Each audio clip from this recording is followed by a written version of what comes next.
Внимание! Пригответе се!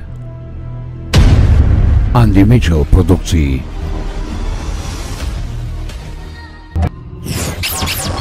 Научно-популярен филм.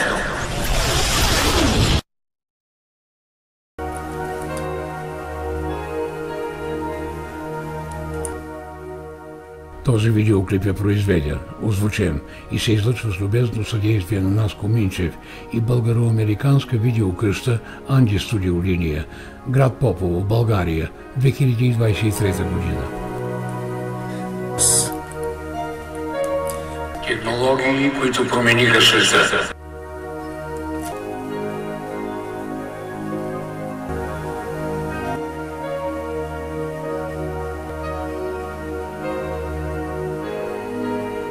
Ако 1995 година ви изглежда много далечна, то е така, защото е такава. Макар и да не са изминали много години от последното десетилетие на миналия век, тя наистина беше много отдавна. DVD плеерите бяха най-горещите и атрактивни устройства за забавление. Мобилните телефони бяха обемисти и единственото, което можеха да правят, е да провеждат разговори с ниско качество, прекъсвания и ограничено покритие. А достъпът до интернет беше революционно, ново и бавно преживяване, ограничено единствено до настолните компютри.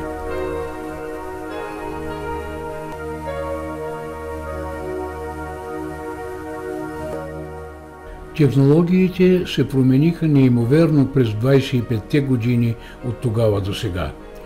Голяма част от хората днес навярно смятат, че всички изобретения на технологичната индустрия, които бяха направени от тогава до сега, непрекъснато подобриха нашия живот, комуникациите ни, достъпа ни, възможностите ни и дори начина, по който учим, възприемаме информация и работим. А със сигурност са не по-малко и тези, които смятат, че е точно обратното.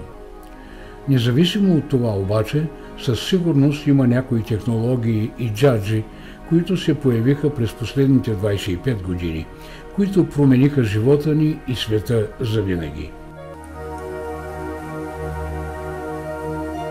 Apple iPhone.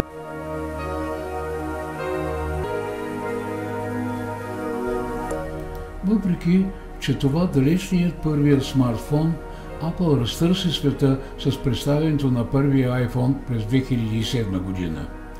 Социалните мрежи, онлайн чата и мобилният интернет нямаше да бъдат толкова популярни, всеобхватни и универсални, ако не бяха освободени от оковите на настолните компютри и оптимизирани за iPhone и неговите конкуренти.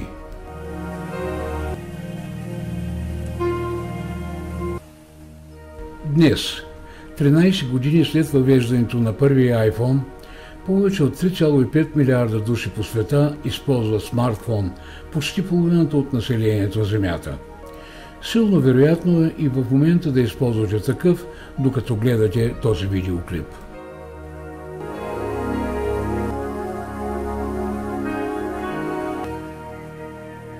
Wi-Fi.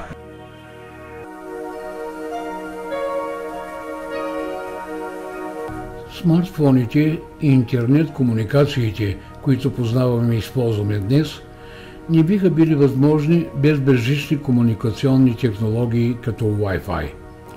През 1995 година, ако искахте да сърфирате в интернет в къщи, трябваше да свържете всеки компютър с мрежов кабел.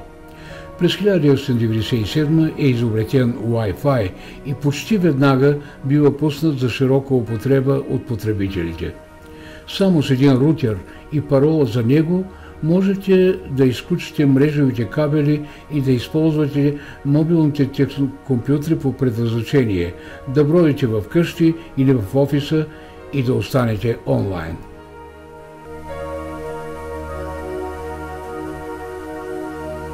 Wi-Fi е толкова важен за нашия личен професионален живот днес, че е почти нечувано да попаднем на дом или на офис без собствена Wi-Fi мрежа. Интернет на нещата.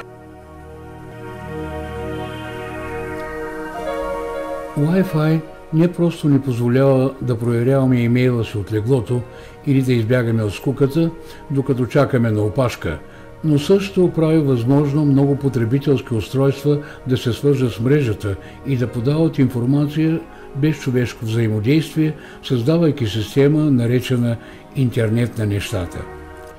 Терминът беше въведен през 1999 година, но идеята започна да става популярна сред потребителите чак през последното десетилетие. Очаква се тази година разходите за интернет на нещата да достигнат 248 милиарда долара, което е на 2 пъти по-голяма сума, изразходвана преди 3 години. След 5 години пазарът се очаква да достигне 1,5 трилиона долара.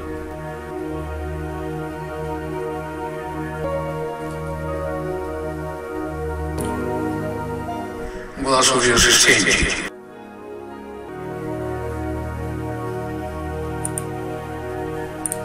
За много потребители в сърцето на интелигентния дом е гласов асистент като Amazon Alexa, асистент на Google или Siri на Apple. Освен, че са основно средство за контрол на интелигентните устройства във вашия дом, умните високоговорители ще ви кажат какво е времето навън, ще ви четат новините, ще пускат музика от различни стриминг услуги, което е само малка част от хилядите им други умения.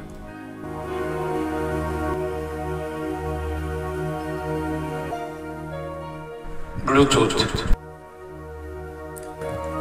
Друга технология за безжична комуникация, която се оказа незаменима, е Bluetooth – радиовръзка, която свързва устройства на къси разстояния.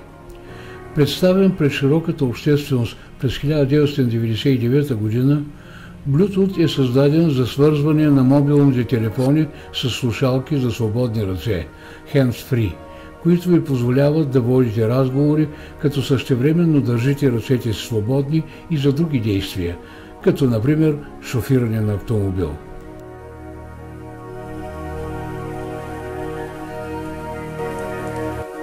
VPN – Virtual Personal Network. Виртуалната частна мрежа Virtual Personal Network по същество представлява криптиран тунел за пренос на данни в интернет и се оказа безценна както за бизнеса, така и за хората. Разработена през 1996 година, първоначално технологията се използва почти изключително само за бизнеса, така че отдалечените служители да имат сигурен достъп до сървърите и електронните системи на компанията. Разбира се, тук идеята не е била анонимизиране на трафика и скриване на реалната идентичност на посетителя на даден интернет ресурс. Край на видеоклипа. Станете абонати.